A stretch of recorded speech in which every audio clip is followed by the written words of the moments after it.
Dear viewers all over the world, this is Go Against the Tide TV channel, the voice of patriotic biblical Christians from Poland. We are a dynamically developing community of Polish patriots and Christians. We've been broadcasting since 2008 in Polish. For the last 2 years, we've been transmitting live with 30,000 viewers per day. And now we are starting a new TV channel for all those of you who don't speak Polish, but would like to know the truth about what is really going on in Poland. We will expose fake news about Poland.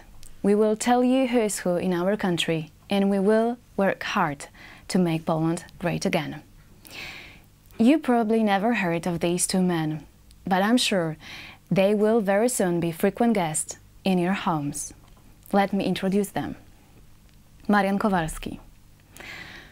One of the most popular online political commentators in Poland, he is a fiercely anti-communist, patriotic conservative who ran for presidency in Poland in 2015. All his life, he has been fighting against political correctness. He now opposes the idea of New Silk Road, which could spell the domination of communist China over the entire world. And Paweł Chojecki, the most popular pastor in Poland, the founder and editor-in-chief of Go Against the Tide TV. He is well known for combining the message of the Bible with patriotism, politics, and economy. A reformer and a politician, he is hated by those who hate the gospel of Jesus Christ. But he isn't bothered by that at all. These two are an explosive blend. This is the first project of this kind in Poland since the times of the Reformation in the 16th century. We want to put Christianity back into politics. Our motto is God, honor, fatherland. I need to add here that they both supported Donald Trump and believe in his victory, despite the fact that almost no one in Poland believed in Donald Trump's success. We believe that Donald Trump will make America great again. And with God's help, we aim to make Poland great again too. Let's get started. Witam Państwa, Monika Chojecka w programie Make Poland Great Again. To pierwszy odcinek tego programu w telewizji Idź Pod Prąd. Ze mną Marian Kowalski. Dzień dobry. Witam serdecznie i pastor Paweł Chojecki. Witam. Witam również. Porozmawiamy dzisiaj, po co była rekonstrukcja rządu w Polsce. W Polsce rządzi partia Prawo i Sprawiedliwość. Do tej pory myśleliśmy, że jest to partia antykomunistyczna, ale w grudniu poprzedniego roku kierownictwo tej partii doprowadziło do dymisji rządu premier Beaty Szydło, a kilka dni temu do wyrzucenia z rządu najlepszego ministra obrony narodowej, orędownika Sojuszu Polski ze Stanami Zjednoczonymi Donalda Trumpa, Antoniego Macierewicza. Dlaczego tak się stało? Jednym z głównych powodów jest chociażby to, że Antoni Macierewicz, wbrew intencjom pozostałych ministrów, nie oddał pod taki przystanek przeładunkowy Jedwabnego Szlaku terenów w pobliżu polskiej stolicy. Wielu ministrów mówi o konieczności współpracy z Chinami komunistycznymi i ten Jedwabny Szlak ma właśnie kończyć się w Polsce takim węzłem głównym przeładunkowym. W pozostałych kierunkach mają pójść takie odnogi. I Antoni Macierewicz po prostu powiedział, że terenów pod tę inwestycję nie da. I jak myślę, to była taka namacalna przyczyna, bo tu chodzi o to, kto będzie kontrolował terytorium Polski. Unia Europejska do tej pory tutaj gospodarzy sobie. Oczywiście ten projekt Jedwabnego Szlaku staje się taki spójny z projektem Unii Europejskiej, ma być współpraca, ale część obozu patriotycznego z naszym środowiskiem na czele postulowała, żeby Polska, zwłaszcza rządzona przez tę ekipę, która przejęła władzę przed 2 laty, związała się strategicznym sojuszem politycznym, wojskowym i gospodarczym ze Stanami Zjednoczonymi, bo tam wygrał wybory Donald Trump.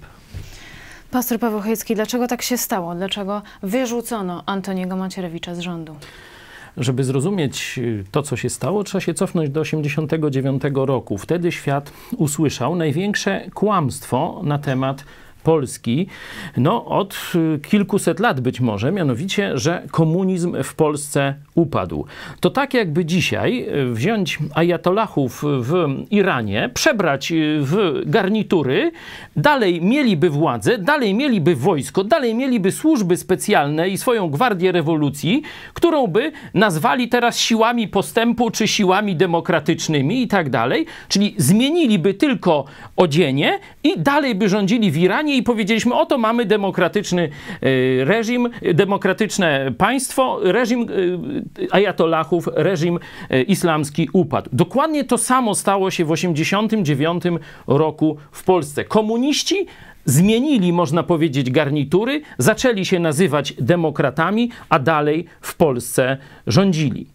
I to, co się stało teraz, jest właśnie pokłosiem wtedy nierozwiązanej walki. W rzeczywistości w Polsce cały czas ścierają się opcja patriotyczna i opcja komunistyczna podległa albo Moskwie, albo Rosji, albo Berlinowi, czyli Niemcom.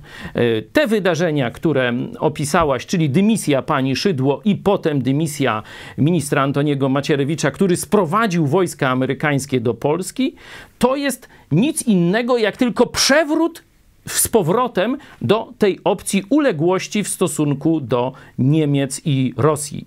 Czyli waszym zdaniem usunięcie z premierostwa pani Beaty Szydło było tylko po to, żeby umożliwić usunięcie z rządu ministra obrony narodowej Antoniego Macierewicza? Nie można było tak zrobić wprost, bo widać było, że Antoni Macierewicz jest człowiekiem, który w tej ekipie rządzącej miał, powiedzmy sobie, największe zasługi w walce z komunizmem, bo jeszcze od lat 70. To jest człowiek, który przy Jarosławie Kaczyńskim, liderze formacji rządzącej, trwał konsekwentnie od lat 90. Także to było najlepsze nazwisko w poprzednim rządzie Prawa i Sprawiedliwości. Gdyby atak poszedł bezpośrednio na niego, no to by to wzbudziło zaniepokojenie. Najlepszy minister z dobrym życiorysem, lojalny, dlaczego leci jego głowa? Ale trzeba było tę sprawę załatwić, tak powiedzmy, pod pewną przykrywką.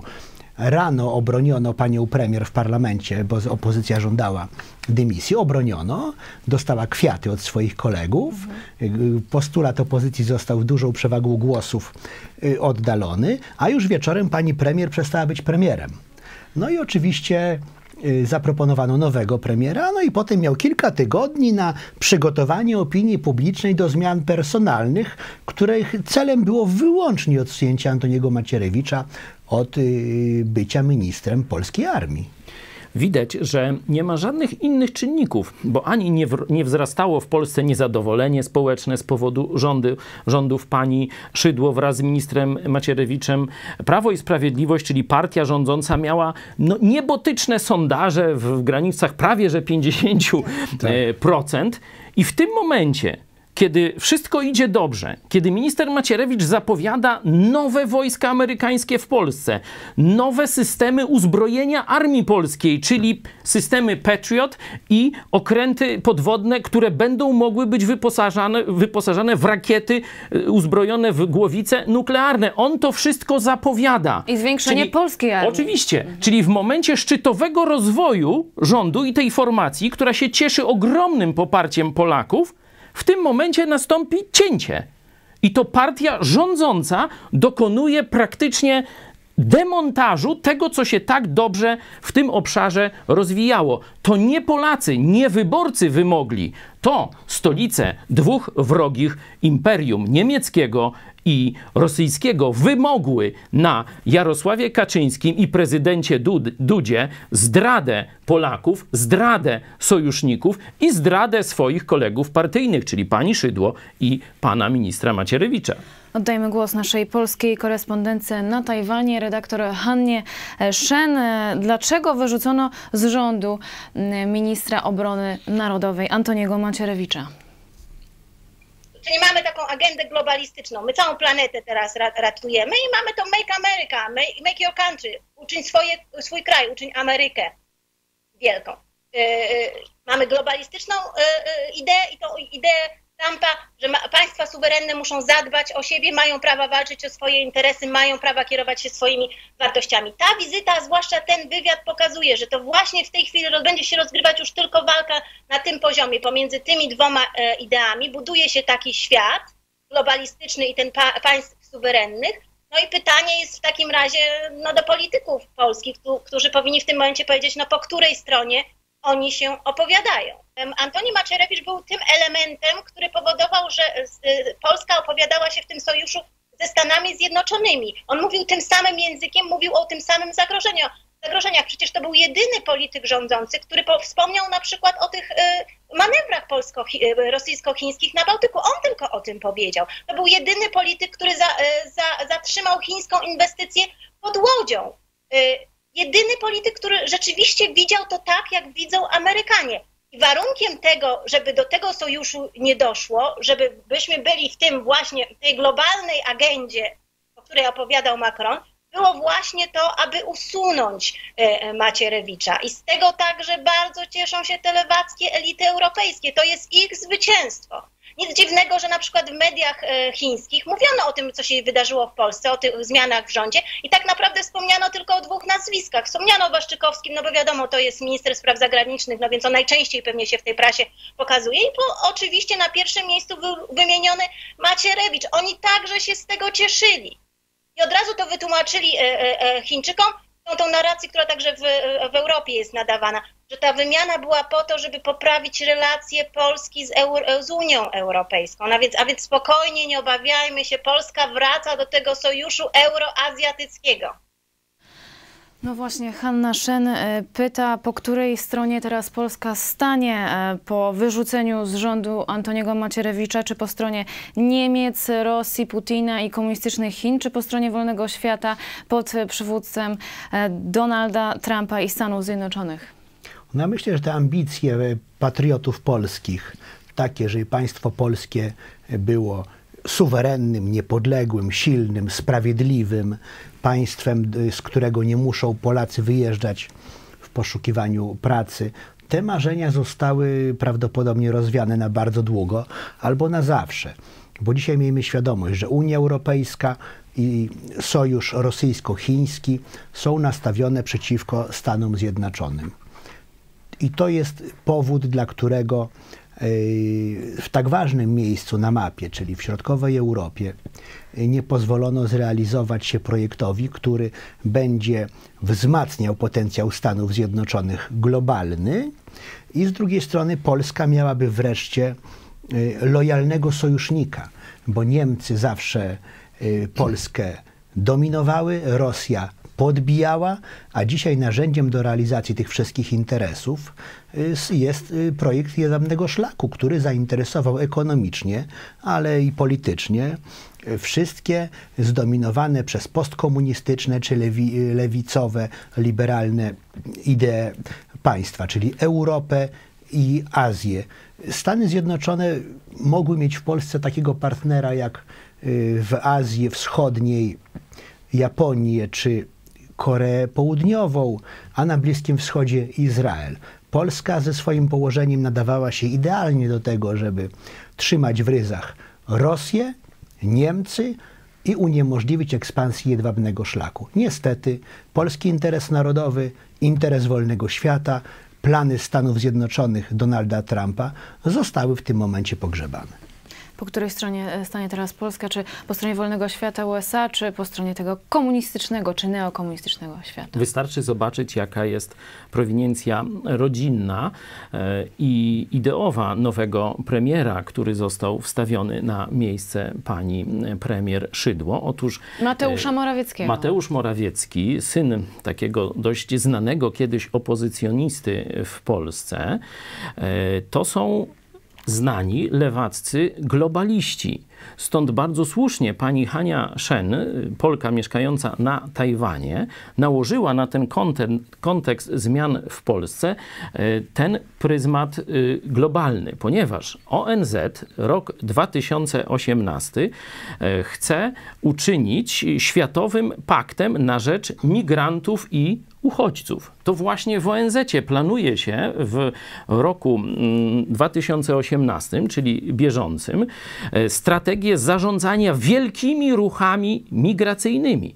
Stąd też nasza taka bardzo pozytywna postawa w stosunku do zmian, które Donald Trump robi w Stanach Zjednoczonych, który sprzeciwia się imigracji, która ma zalać chrześcijańskie Stany Zjednoczone i zniszczyć ich takie chrześcijańskie, biblijne, patriotyczne oblicze. To samo w Europie robi się przez zalew imigracji. My nazywamy to najeźdźców islamskich. I tutaj proszę zobaczyć, jakie trzy główne siły występują. Rosja jest naganiaczem, stosując wojny i niepokój na Bliskim Wschodzie. Właśnie głównie z Syrii jest ten kierunek naganiania, a właśnie kiedy Rosja się włączyła do tego konfliktu zbrojnie, fala imigrantów wzrosła. Czyli Niemcy naganiają. Przepraszam, Rosja nagania. Niemcy z kolei zapraszają. To właśnie Angela Merkel. Kanclerz Merkel powiedziała: przychódźcie, willkommen, zapraszamy dla tych wszystkich hord barbarzyńców, które mają zniszczyć starą Europę. A trzeci ośrodek, co zrobił Watykan? Papież Franciszek usprawiedliwia, mówiąc kłamliwie, że to jest nasz chrześcijański obowiązek zlikwidować państwa narodowe i przyjąć hordy muzułmańskich nachodźców, które mają zniszczyć nasz styl życia. Właśnie po to także został zmieniony premier na Morawieckiego, bo to jest uległy właśnie planom globalistów człowiek z tradycjami lewackimi i globalistycznymi wyniesionymi z domu. No właśnie, zdymisjonowana przez własne środowisko premier Beata Szydło nie godziła się na wpuszczanie islamskich imigrantów do Polski, nie godziła się na dyktat Unii Europejskiej nad Polską, a Mateusz Morawiecki, nowy premier w Polsce, już ma inną linię. Zagraniczne media, w tym na przykład Washington Post, jest zdania, że polski premier Mateusz Morawiecki rekonstruuje rząd, aby ocieplić relacje z Unią Europejską. Zgadzacie się z tą tezą? No, publicyści krajowi mówią, że ocieplenie wizerunku Polski w Unii Europejskiej było właśnie priorytetem najważniejszym powodem tych zmian. Ja uważam, że państwo nie powinno troszczyć się wyłącznie o swój wizerunek, bo w naszych realiach najlepszy wizerunek Polska by miała wtedy, gdyby przestała istnieć. To wtedy Niemcy i Rosja byliby najbardziej zadowoleni. Ale nie chciałby pan ocieplenia stosunków z Unią Europejską? Przepraszam bardzo. Unia Europejska nie reprezentuje polskiego interesu narodowego, bo w kwestiach uchodźczych chciała dokonać zamachu na integralność demograficzną i kulturową Polski, takiej jak przez wiele dziesięcioleci dokonywało się na terenie Europy Zachodniej. Dzisiaj w wielu stolicach europejskich na zachodzie są dzielnice, getta zdominowane przez ludność napływową z cywilizacji muzułmańskiej. I nie są to dzielnice dobrobytu. To są miejsca, do których nie wkracza nawet policja. W Polsce na szczęście tego jeszcze nie ma i dlatego Polska jest postrzegana jako takie państwo, które w razie czego może obronić swój stan posiadania i przede wszystkim nie dopuścić do głosowania w wyborach przez tych uchodźców, bo w Europie Zachodniej już niektórzy politycy boją się po prostu w wyniku wyborów chociażby demokratycznych narazić tej mniejszości muzułmańskiej, ale demograficznie bardzo takiej powiedzmy progresywnej. Ale zagraniczne media, Washington Post pisze, że premier Mateusz Morawiecki spotkał się z przewodniczącym Komisji Europejskiej Jeanem-Claude'em Junckerem i biuro Junckera podało, że obydwaj panowie spotkali się na kolacji w Brukseli w przyjaznej, konstruktywnej atmosferze i będą dążyć do poprawy relacji, co ma przynieść postępy do końca lutego. Rzeczywiście dziennikarz Washington Post trafnie określa kierunek, ale już błędnie przedstawia zakres zmian. Tu nie chodzi tylko o ocieplenie relacji z Unią Europejską, tu chodzi o kapitulację przed Unią Europejską. Dlatego też biurokraci europejscy wyznaczają termin kilku tygodni wręcz na to, by Polska przyjęła ich warunki, czyli rozpoczęła przyjmowanie imigrantów, zaczęła rozluźniać więzi transatlantyckie ze Stanami Zjednoczonymi, a zaraz później, żeby zrezygnowała z polskiej waluty narodowej na rzecz przyjęcia euro. To jest nie ocieplenie, to jest kapitulacja przed Niemcami, które rządzą Unią Europejską. Głównym pretekstem do ataków na ten rząd polski, w którym minister Macierewicz był ministrem obrony, przez instytucje unijne, była próba reformy systemu sądowniczego w Polsce, który jest bardzo wyjątkowym systemem. Otóż tam sędziowie podnoszą swoją rangę w tym stanie sędziowskim wcale nie pod wpływem kontroli demokratycznej, tylko sami sobie udzielają awansów. Środowisko sędziowskie w Polsce jest zupełnie hermetyczne. Świat polityki, demokracja nie ma na nich żadnego wpływu. My wyborcy nie mamy wpływu na sędziów. A tam, żadnego. Że my wyborcy to tam jeszcze trudna rada, ale parlament nie ma wpływu i jakakolwiek ingerencja nawet ministra sprawiedliwości w sprawy personalne, już nie mówię ustrojowe, była przez to środowisko całkowicie odrzucana. Mobilizowano różne agentury do wychodzenia na ulicę i Unia Europejska ten stan chciała zachować. Nie ma takiego państwa demokratycznego, gdzie sędziowie wybierają spośród siebie sędziów wyższej rangi. Sami udzielają sobie awansu we własnym środowisku. Ale co najważniejsze, to sędziowie w Polsce po tym nawet oficjalnym upadku komunizmu w żaden sposób nie byli zweryfikowani. Do nowego systemu przeszli sędziowie ci, którzy w czasach komunistycznych skazywali patriotów na więzienia. To są ludzie o mentalności komunistycznej, pochodzą z rodzin zbrodniarzy komunistycznych. To są po prostu komuniści. Ich światopogląd każe im być zawsze przeciwko Polsce, a w sprawach takich codziennych przeciwko zwykłym ludziom. Wydają wyroki niesprawiedliwe i niejednokrotnie sami dokonują przestępstw kryminalnych. System sądowniczy w Polsce, tak jak Marian powiedział, absolutnie nie jest poddany kontroli suwerena, czyli narodu polskiego. W Polsce nie ma czegoś takiego jak ława przysięgłych. Sędziowie wybierają siebie tylko i odpowiadają przed własną koterią, własnym gronem. Pochodzą z rodzin komunistycznych, są wśród nich zbrodniarze komunistyczni, którzy nie tylko więzienie, ale i wyroki śmierci jeszcze na polskich antykomunistów podpisywali. I co najgorsze, są dzisiaj jeszcze elementem nękania polskich patriotów. Jeden z największych opozycjonistów, Krzysztof Wyszkowski, do dzisiaj jest sądzony za to, że ujawnił, że Lech Wałęsa był komunistycznym agentem Bolkiem. Do dzisiaj jest za to sądzony, mimo że już minęło tyle lat od rzekomego upadku komunizmu. Jako kontrprzykład podam komunistyczne Niemcy. Jak Państwo wiedzą, część Niemiec była pod okupacją rosyjską do początku lat 90. i kiedy Niemcy te zachodnie przejęły kontrolę nad komunistycznymi Niemcami wschodnimi, wymieniły 80% sędziów. 80% sędziów niemieckich z nadania komunistycznego zostało wyrzuconych ze swojego zawodu, ponieważ istniało niebezpieczeństwo, że w wolnym, demokratycznym kraju nie będą wydawać sprawiedliwych wyroków. W Polsce nie wymieniono ani jednego sędziego z tego powodu. Zero! I kiedy my teraz chcieliśmy zmienić aparat wymiaru sprawiedliwości, komunistyczna, lewacka Europa podniosła alarm, że w Polsce zagrożona jest demokracja. Czy w takim razie jest szansa, żeby zatrzymać upadek Polski po wyrzuceniu premier Beaty Szydło, po wyrzuceniu przede wszystkim ministra obrony Antoniego Macierewicza? W tym momencie nie ma w Polsce ani jednej siły politycznej, która może mieć wpływ na kształtowanie przyszłego rządu, która jasno stawia, jasno i czytelnie kwestie sojusznicze Polski.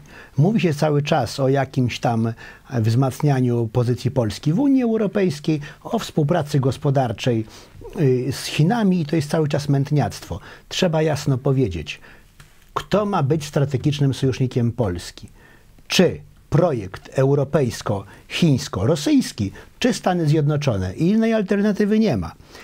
To porozumienie państw regionu, czyli Polski, Węgier, Czech i tej najbliższej okolicy, oczywiście mogło być i może być nadal takim miejscem na mapie świata, które będzie trzymało w oddali Niemcy od Rosji i blokować jedwabny szlak. Ale tutaj patronat Stanów Zjednoczonych jest niezbędny. Ale widać, że w tym momencie ten projekt się rozpada. Premier Węgier mówił jasno, że nie chce być uzależniony od fanaberii urzędników unijnych, woli brać pieniądze na inwestycje od Chin. No generalnie to będzie ta sama przyszłość. Cały czas uzależnienia państw regionu i Polski. Uzależnienie Polski od sąsiadów to jest dokładnie plan realizowany już od XVIII wieku, żeby Polski nie było. Ale to jest plan jednocześnie wymierzony przeciwko interesom Stanów Zjednoczonych. I paradoksalnie nie jest równoważna realizacja wpływów w Polsce Niemiec, Rosji, Chin czy Stanów Zjednoczonych na równi. Bo o ile Niemcy i Rosja chcą Polskę eksploatować i uzależniać, a Stany Zjednoczone mogły być niezawodnym sojusznikiem, któremu by zależało, żeby Polska była silna, no bo po co mają Amerykanie pompować w nas miliardy dolarów? Lepiej handlować z bogatymi. Pastor Paweł Chojecki. Fundamentem powstania potęgi Stanów Zjednoczonych jest oparcie jej na Biblii i na Bogu Biblii. Niestety ta księga w Polsce, ze względu na naszą historię i tradycję religijną, jest praktycznie nieznana. Polacy nie znają Biblii. Polacy marzą o wolności, ale dokładnie nie rozumieją, jak do niej dojść. Nie rozumieją, kto daje wolność, że to Jezus Chrystus wyzwala. Dlatego, by powstało środowisko w Polsce, które będzie mogło zawrzeć nie tylko sojusz polityczny, ale ideowy czy duchowy ze Stanami Zjednoczonymi, Polacy muszą poznać Biblię. Dlatego nasza redakcja, nasz Kościół, tysiącami wysyła egzemplarze Nowego Testamentu dla tych, którzy chcą. W Polakach już pojawił się głód prawdy. I partia, którą założyliśmy, Ruch 11 listopada, jest pierwszą i jak na razie jedyną partią w historii Polski, która zrywa fundament katolicki, a przyjmuje fundament biblijny. Jeśli Polska wyda z siebie teraz elitę zbudowaną na fundamencie biblijnym, wtedy jestem spokojny o los Polski i sojusz ze Stanami Zjednoczonymi. Myślę, że warto podkreślić też coś takiego, że Stany Zjednoczone od początku były budowane przez Polaków. Tacy generałowie jak Kościuszko i Puławski, którzy z bronią w ręku walczyli o niepodległość Stanów Zjednoczonych. Miliony Polaków, którzy w zasadzie od początku, gdy Stany Zjednoczone były miejscem osadnictwa Europejczyków. Polacy cały czas tam byli i są. I jest to akurat ta grupa etniczna, która jest bardzo konstruktywna. To są przedstawiciele klasy średniej, są dobrzy patrioci, którzy potrafią pracować, służyć w wojsku, płacić podatki i czują więź cywilizacyjną z pozostałymi narodami amerykańskimi. I co istotne, w tych wyborach prezydenckich, gdy Donald Trump zwrócił się do Polaków, których obraził Bill Clinton w czasie kampanii wyborczej, właśnie śmiem twierdzić, że dzięki głosom Polaków mieszkających w Ameryce zwyciężył Donald Trump. Czyli Polacy nie są jakimś narodem skądś tam. Polacy współbudowali, współbudują i chcą dalej być współbudowniczymi amerykańskiego dobrobytu. I chcemy też, żeby Polska wreszcie skorzystała i politycznie, i militarnie, i gospodarczo z tego, że wielu z naszych rodaków zainwestowało swój los za oceanem. I na końcu, panowie, pytanie, w kim nadzieja? Dla Polski? Ja uważam, że jakiekolwiek aspiracje niepodległościowe polskie nie będą do zrealizowania, gdy w Stanach Zjednoczonych będą rządziły lewicowe elity, bo całe lata 90. rządy Clintona, Busha, rządy Obamy. To było całkowite niezrozumienie polityki europejskiej, które się okazało także zgubne dla samych Stanów Zjednoczonych. Tylko amerykańska elita patriotyczna, republikańska, taka, którą reprezentuje według nas Donald Trump, teraz i w przyszłości, może upomnieć o sprawę polską, ale pamiętajmy, że interes narodowy Stanów Zjednoczonych tak naprawdę zaczyna się tu, nad Wisłą. I pastor Paweł Chojecki. Oczywiście nadzieja jest w największym władcy, w największym królu, w największym Panu, Królu Królów i Panu Panów Jezusie Chrystusie. Ale żeby tu na ziemi mówić o tym, by narody rozwijały się ku większemu dobrobytowi, ku rozwojowi moralnemu, muszą się do niego zwrócić. Właśnie dlatego tak kibicowaliśmy i modliliśmy się za zwycięstwo Donalda Trumpa. Tu Marian Kowalski był jedynym polskim politykiem, który głośno mówił, że Donald Trump wygra te wybory. To z tego studia ten głos się rozchodził na całą Polskę, także do Polonii. To właśnie w tym przywódcy amerykańskim widzimy też nadzieję dla chrześcijan. Gdyby zwyciężyli Clintonowie, to plan globalizacji już dzisiaj byłby o wiele dalej posunięty. Mamy nadzieję, że Bóg też i w naszym narodzie da chrześcijańskich, kochających Jezusa Chrystusa przywódców, którzy odwrócą bieg naszej smutnej historii i znowu uczynimy Polskę wielką, tak jak w czasach reformacji, w czasach Złotego Wieku. Make Poland great again. Po to założyliśmy też partię Ruch 11 listopada w 100-lecie odzyskania przez Polskę niepodległości. To był program Make Poland Great Again. Ze mną był Marian Kowalski. Dziękuję, do zobaczenia. Pastor Paweł Chojecki. Dziękuję, do zobaczenia. Mieszanka wybuchowa polskiego internetu. Podawajcie dalej link do tego programu. Promujcie. Też czekamy na wasze propozycje tematów i do zobaczenia w kolejnym programie.